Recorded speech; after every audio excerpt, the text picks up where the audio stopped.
to order. And might I request approval of the special commission meeting minutes? I'll move to approve. Second? Second. All those in favor? Aye.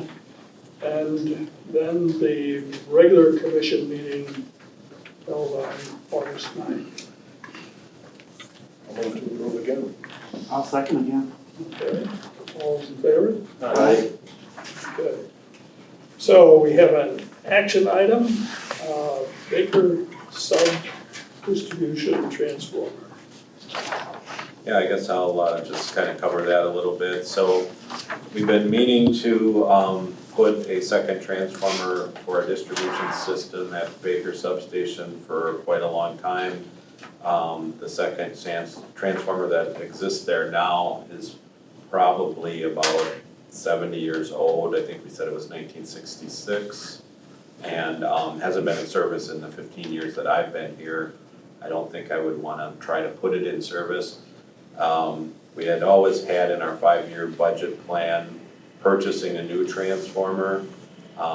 With the COVID prices that have come since then and the deliveries, a new transformer would be well over $1 million and be 3 years out. I just happened to have some discussions with Quipco because they have a new president there, Marty Burkhart, who I used to work with in the 1990s when I was in corporate engineering, and he had some questions, and then I just happened to just throw that out there if he had any spare transformers that they might be willing to sell, and they did. Ironically, the transformer that I would like to purchase is one that I purchased in 2004 when I was at Consolidated Water Power for the Whiting paper mill. That transformer was only in service about 4 to 5 years before the Whiting mill was taken out of service, so it has very little use time on it.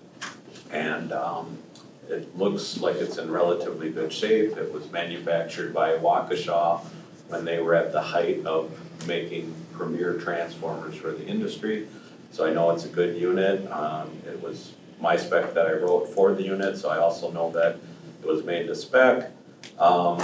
One of the little differences about it is the system voltage for Consolidated Water Power in the paper mills is 13,800 and ours is 13,200. That doesn't amount to much of a difference because there's tap changing devices on the transformer, so the difference in voltage would only be about 60 volts at that distribution level, which is adequate or no problem as far as if we have to parallel it with our own units. So with talking with them and then consulting some outside companies, the fair market price that we agreed upon was $240,000. For testing, I would want the unit tested thoroughly before we purchased, and the quote for the testing would be $4,750. I was hoping to get enough money approved to also do the moving costs, but the quote that I first got for the moving costs was well over $100,000, which is crazy. And so Tyler and myself have been working with 3 other companies to get 3 other quotes to see what other costs we can come up with. I would say a fair price to move it would be $50,000 or less, just so you guys are aware. That is not being requested today. I want to wait for those quotes to come back. So my request is for the commission to approve $244,750. You know, one thing that you probably will ask is, does the transformer come with a warranty? And it does not. So it's past the manufacturer warranty, and Consolidated Water Power is not going to give us a warranty, and I wouldn't expect them to either. So, so we're taking a risk by purchasing a unit that is 20 years old, but these units are designed to last 50 years. So, and this one has very little use on it. And like I said, we wouldn't purchase till all the tests came back that it was still in sound condition. So that would, is there any questions? It's installed now at Craft? It is sitting in the Craft substation on a pad. It is not hooked up. So what happened when the Whiting mill closed is they ended up tearing down those substations when they cleaned the mill up, and they had it transported back to Rapids, and they're storing it at the craft sub because it has extra room or had extra room there. So it's inside the fence on a pad. Okay, is it secure from the standpoint of corrosion? Yeah, looks really good. I took a walk around it, opened up all the compartments, and it looks like it's brand new. So, Does the testing of oil, test the oil, the bushings and all that stuff, is it gonna involve putting it on a load bank to see how it does? they'll do what's called a turns ratio test. That's probably your primary test, but they'll do impulse testing to check the insulation on the windings as well. Yep. And I'm assuming this would be contingent, right? It's contingent on its passing that. Yeah, we wouldn't pay the money, we would have to pay for the testing. If the testing says it's not in good condition, then that would be the end of it. And is there any scrap value to the old one? It seems to be, what we're finding is it's more costly to move the old one than the scrap value of the old one. So I don't think at this time that's gonna be considered, but we'll look into it further as we move on. Will you install this where that old one is? No, not exactly. So the way I wanna reconfigure it, it would sit a little bit further north. So I do not technically have to move the old one to put the new one in. A bunch of space to that sub with APC, so there's plenty of room in Baker now.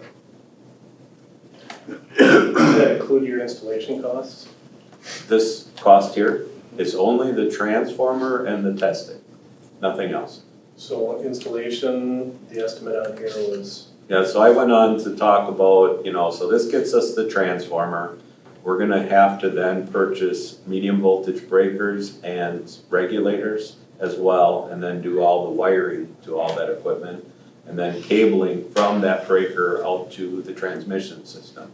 So that number will, or either that whole number or a portion of that number is gonna show up in the capital budget meeting this fall, And 424. 2024, correct? And you had mentioned that you were looking at $350,000 for the transformer installation, so is that a roughly? So yeah, if you looked at, last year when we did our 5-year projections, I had $1 million to purchase the transformer in '24, $350,000 to get that transformer in service in 2025. So I'm thinking you're gonna be, I don't have any numbers back on the quotes for those breakers or those regulators. It's close to impossible to get the quotes nowadays. So I've been looking and they haven't got nothing back. So I think we just got a number for a holder at the moment, waiting for those quotes to come back. It's probably gonna be somewhere in the $400,000 range, because, we still had to do feeder cables and all that as well. That includes the purchase of the regulators and. Correct, correct. Is there any liability for us in leaving that old transformer where it is? The only liability would be if you had it leak oil, then you would have to clean up that oil spill. I don't think the can is in a condition where it's rusting through. So, and if it isn't in service, it's not gonna actually fault where it would blow up and spew the oil. So there's really no liability at this point in time.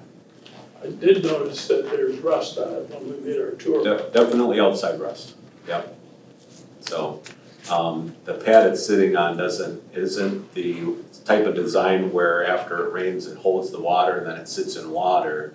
So I don't think we got too big of concerns there, but at some point, we're gonna wanna take that and get rid of it. It's just that would just be down the road that we'd look at that, Wait might until the be- prices come down a little bit before we move it. Yeah, Okay. If they ever do, I guess. Yeah, I was gonna say, that may be a pipe dream. Yeah, be nice if they would, but Well, I'd make a motion to approve the $244,750 for the transformer and testing. do I have a second? second. Any discussion? All those in favor? Aye. Opposed? Motion carries. Thanks for looking into So we'll keep informed on the transportation fees and what we find out in testing before we go any further. Okay. And what's the timing on the testing? Soon, I'll get, by next meeting, the oil samples will be the longest to get those back, but by next meeting, I should be able to tell you where we're at. Thank you.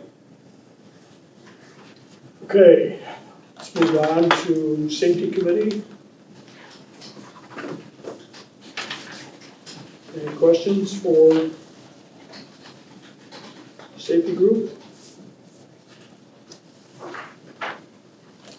I have a question, do you ever concentrate on traffic safety? Yeah, every spring. Every spring we talk about it right before the big construction season usually starts. And we focus a lot of the inspections that we do on roadway safety, making sure work zones are set up the right way, cones are out there, signs are out there. It's a major push. It's not to say that we don't do roadway things and traffic safety throughout the year, but our main focus is in the early spring and then summer.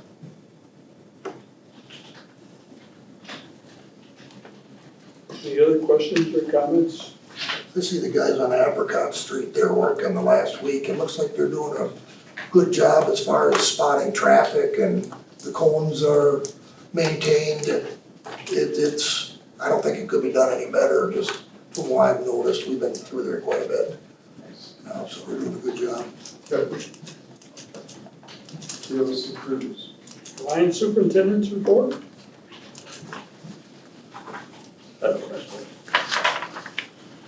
So you have a call for field equipment and it was a bad combination. What's a bad combination? Disconnect lightning arrestor combined. Oh, it's Just more a switch. switching. Yep. Okay. Yeah, we've gone away from the double combined combination, so there used to be a part that had both pieces mounted like this. It was a notorious squirrel trap, because it was just the right distance for them, so now we separate that. Anytime one failed, we go back and put it in a new procedure. Thanks. So this heat wave was uneventful? Other than a peak for our system, but we didn't have anything too bad with it, right, Josh? No, So congratulations, right? it That's- worked, it that's held a- up, yeah. That's a Yeah. test, right? Nope. Better than Texas, anyway. You bet. Or California, or a lot of other places too. Okay. Excellent. Water department? Report? On that lead service replacement, are there? He gave me some notes. Okay. Adam's down at the Wisconsin AWWA meeting Oh, in okay. Madison today and tomorrow. So are there, I know at one time there were programs out there to help homeowners with the lead, on their part of the lead removal. Is that still out there or? To some extent, they're still out there. I know we didn't have much success when we ran them Right. here, just not getting a lot of takers. I think the DNR is probably gonna be making a push in a couple of years again to try to get rid of some of those, so we'll see what kind of funding's available. We try to make it a little more attractive. Now, we are working with, what is it, the DNR or actually the EPA? I think, CPA actually, yeah. on getting a firm inventory of where our lead services are. And that's gonna be done through physical visits, letters to the customers and research that they're going to send out and everything and compile it. And then, I mean, we're checking that now when Jerry goes out and does cross connection, but it's not, won't be all encompassing as what this will be. I don't know, you know more about that, Jeff? Yeah, we know what's on the public side, like our records, we know what's lead and what's not lead, but we've never worried about what's in the private side, in the home. And that's where the DNR is pushing now, is, making utilities try to figure out what's in the home and what has lead or whatnot. So that's the piece where the EPA is gonna kind of be able to help us out, and, we can look at the age of the home, when it was constructed, to kind of narrow down that list of, potential lead sites and get a better inventory as far as what is lead in the system, and then hopefully help target some of those customers. Is there a date, like manufactured date, where kind of like people started going non-lead? There is, I'm not sure what it is, but I know Adam knows what that is. But it wasn't until the seventies, was it? I believe so. Yeah, Early, okay. it's a long time, A so lot of homes potentially. huge number. So was this a request by the homeowner, and do we have any idea of how many of these things there are? Our side, right? On our side, we know there's about 70 known lead services on the public side, so ours up to the curb stop. And then there's about 40 that we don't know what they are, that we'll have to figure out what they are through this process to figure out if they're lead or not. But that's part of the process as we go through the 5-year plan for water main replacement. We're trying to target some of those areas too that we know are high in lead concentration. They're usually the older houses anyway, so we do knock out a fair amount every year of that number. Did you find some on Oak Street? I think they did.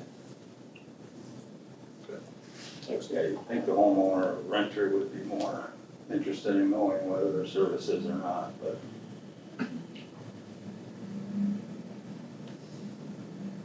Which is better than most water utilities in the area. I know like Manitowoc and Marshfield have thousands of public owned lead services left, where we're under 200, 120 or something like that. Well, we need to keep pushing. All we need to do is have somebody end up with brain damage that they can attribute, and then all hell breaks loose. Well, a lot of the people around us have PFAS issues, so knock on wood, we don't have any of those. Yeah, that's a good thing. Okay, so customer support supervisors report. It's amazing to see how successful the tax roll program is to get within $150. Yeah, that was a big swing and a home run for us. Yeah. 30 days, still really tough to get those collections, huh? That's when they go up for disconnect, so it is tough. We're trying to change their habits, but that's a tough thing to do. I guess. I see, it looks like we have 60-some year-to-date that have not reconnected as well. 60, no, some of those actually are reconnected. We don't include any property where it's disconnected back into the landlord's name, because technically that's not really a reconnection with payment. Okay. So every Friday, we call all of the landlords, and if the tenant has vacated the property, then we'll put it back in the landlord's name and Okay. reconnect the service. Okay. So this looks a bit exaggerated. It does, but I guess I'm looking at a payment, receiving a payment for reconnection. Yeah, okay, good. Any other questions for me?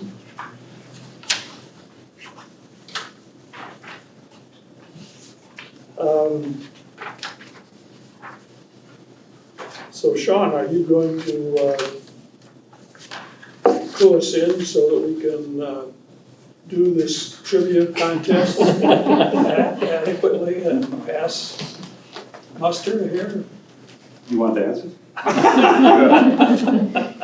No, we'll be doing this again this year. Lynn put it together. And we'll essentially just take the people that submit it, give them the $200 chamber gift cards, 3 of them, and we'll just select them.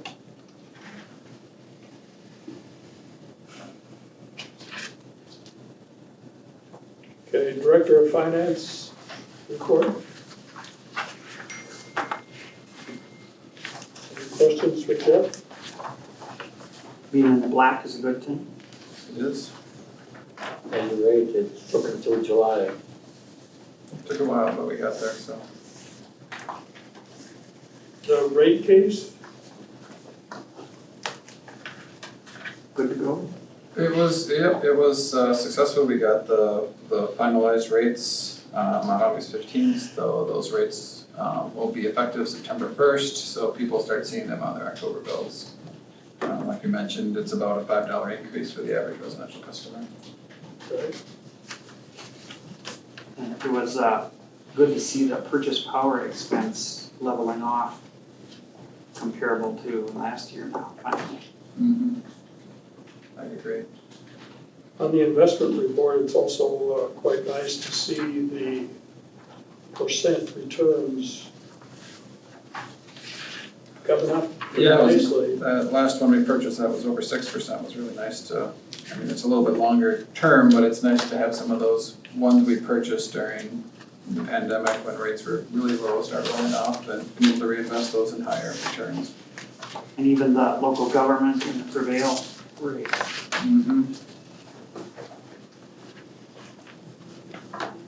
Much improved. Yeah, I think our interest income is about 3 times what it was 2 years ago, so definitely made a big change, so. Doesn't equal the inflationary. We'd like to take increases, credit for but- that, that's just interest going in our favor for a change of pace. It's still nice to see. Yeah, I agree. And I'm glad it's managed so that we turn it over as rapidly as we can. And with the dry summer, the irrigation sales are up. They are, had a pretty big spike in July there, and a little more in August too, as we were running through the numbers.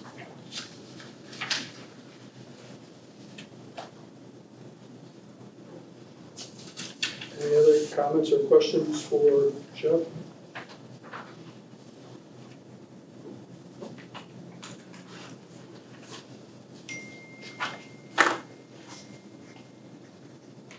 Okay, can we move to Matt's report? Can you describe the zero trust environment? So zero trust environment ideally, It's not just multi-factor. no, a zero trust environment, you block everything. And you only allow the specific things that you're using. That's a zero trust environment. Now, is it realistic? Not to completely go zero trust, but to move in that direction. For example, our email server, we only get email in from the internet from the state of Wisconsin. So I only allow those servers, those specific email servers to send mail to us. And that's about as close to zero trust as you can get. So, but that's only one aspect, that's only email, doesn't have anything to do with internet access or anything like that. So you have the URL for every Wisconsin, I have the IP address, the internet protocol address. okay. Yeah, they provided me with that list and I put that into our firewall. Any other questions for Matt?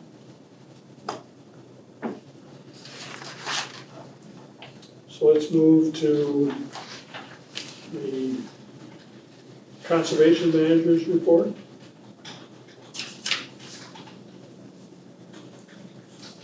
What were the most common elements that would lead up to that $30,000 in potential energy efficient upgrades? Just LED lighting or time of day or? 75% of those businesses probably were very much so lacking on the lighting side of things, Okay. LED.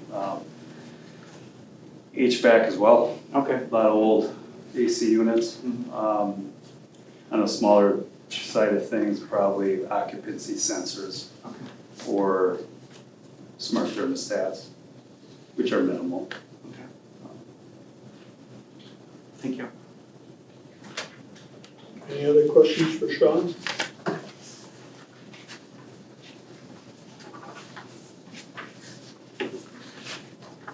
Electrical engineers? Questions for Tyler? So these batteries, life expectancy is 15 years. Are all of them the same? And what is the cost on replacing those? They are all the same, yeah. Are you saying per substation or each? Yeah, is each substation the same as the other, or do you have different setups, and what's the cost of the set that needs to be replaced? I just lost my screen. Do you know the cost of it? Yeah, so, you'll see in your budget, capital budget approval, we got 3 battery banks that are, 2 of them I hit the 15-year threshold, one is actually 7 years past due, it's 22 years. The battery banks at Gainer in high school are 48 volts DC, the other substations are 125 volts DC.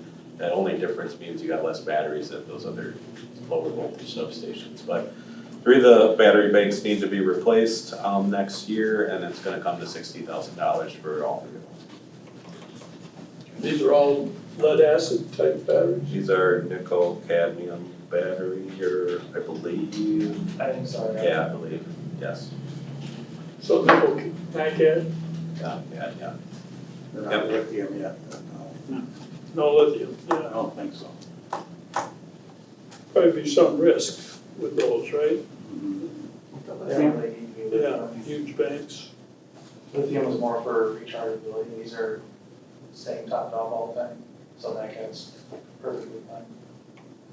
It's amazing that they can last for 15 years. Well, Yeah, I mean, we have they annual only come meetings. under charge when there's an emergency, so. Right, yeah, yep. So, Okay. So director of engineering,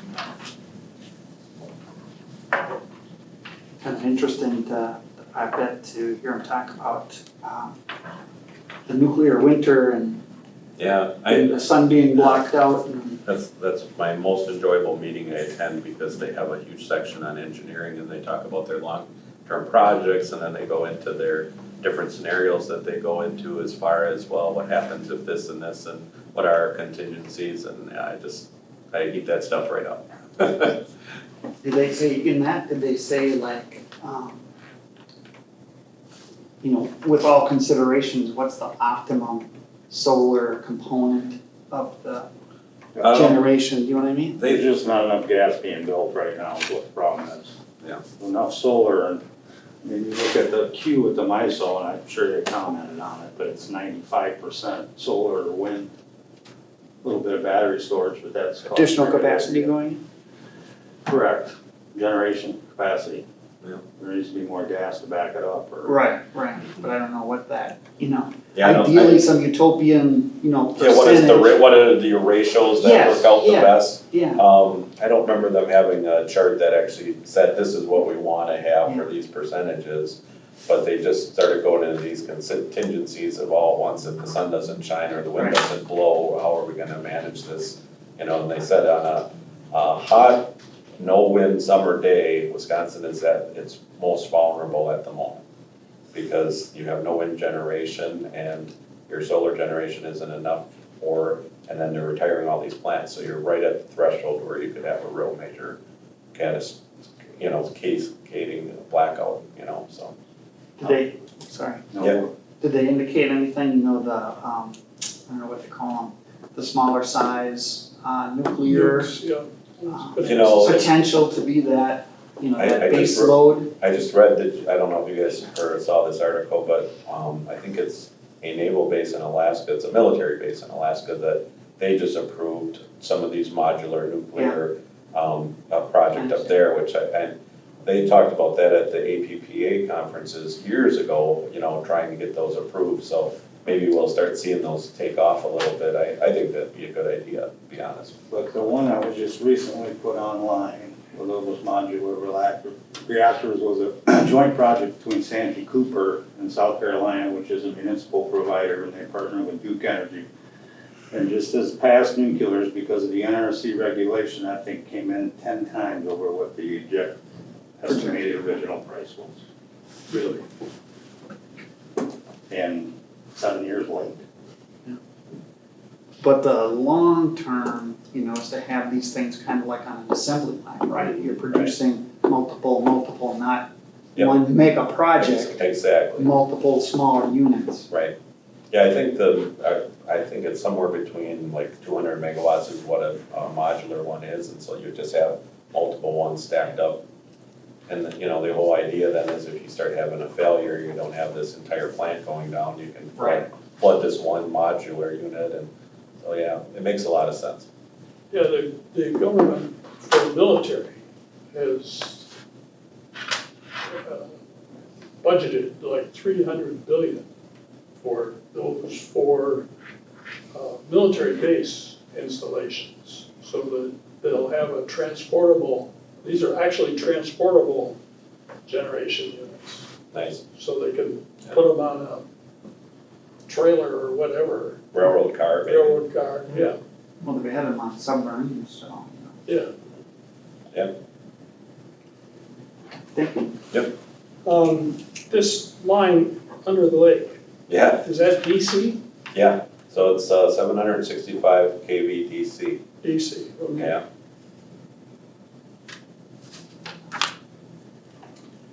And Jim, any questions for Jim? Well, that was the old Tesla fight, right? Tesla would be proud of that. Exactly. Very little losses. AC/DC? Yeah.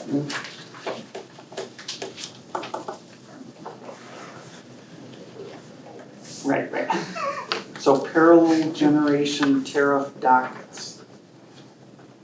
You had me at parallel, but not, That's the rate that we buy back solar from customers, okay. in a nutshell. That's the complicated name for it, but the PSC is finally discovering that it's starting to, solar customers are leaning on the backs of our other customers because they're not letting us charge them enough for facilities charges and backup and what have you, so now they're just, instead of allowing us to charge more, they're gonna reduce the amount we compensate them for what they throw back at us. And it's gonna drop significantly, because we're gonna go historical and take a 3-year average of what the low LNPs were pricing on the MISO. So, LMPs. locational marginal pricing in the MISO, each MISO node has its own LNP price.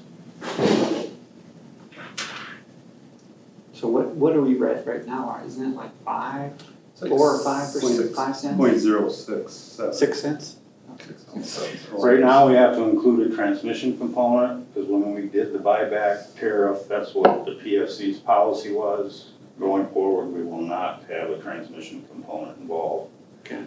And only installations that are above 20 kW will get a small capacity credit, in addition to whatever the energy rate ends up being.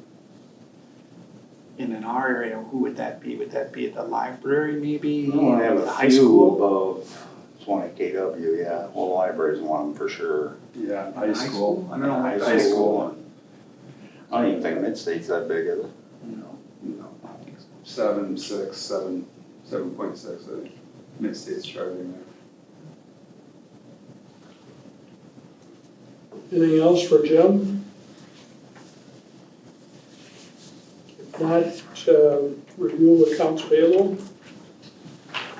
Conflict monitor tester traffic signals. That's what, So our electric meter department does all of the city maintenance for the traffic signals, so that is the module that sits inside of the cabinet that basically tells the lights to turn green, yellow, or red. And we get reimbursed from the city for doing that work. Okay. and they'll actually buy that piece of equipment, so that'll be charged to the city eventually and get reimbursed for it, so it's just part of the cost of maintaining the streetlights. And Ferguson Enterprise for paint hydrant caps. They're color coded, aren't they? They are based And on how does that color code work? it's What based color on the means what? flows, Adam would know that, but it's, I mean, It's the pressure of the hydrant, that's all it is. So I don't know exactly yellow, what red, the blue? pressure- Yellow, red, blue, is that? Yeah, I think so. we'll ask Adam, we'll send it out. Okay. The one close to me is yellow, so. Maybe we should have plowman come, I didn't, wasn't expecting us to make one. July licensing. For all those items. That's the NISC you're looking at, on page 3. Yep. That's our monthly licensing to NISC, which is our software for billing and, customer service and mapping and everything, that's just our monthly license fee. Then they also do the bill print and mail for us from St. Louis. Why would we get demurrage charges? Because we don't use enough, of the, I think it's the chlorine tanks that they have out there, they just don't use Oh, it, okay. go through it enough, Okay. so then we get the Oh, monthly okay. charge because they're Okay. not coming in and filling them up. Yeah, I was thinking train cars and. Yeah. I think it's the 1-ton cylinders out at the, Okay. well houses. So it's essentially a rental fee for. Yeah. Pretty much, it's what it comes down to, because we're not running through that much.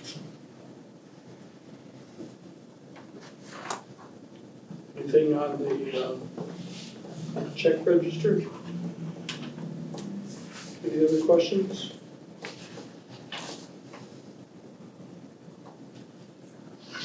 If not, I would entertain a motion for adjournment. So moved. Second.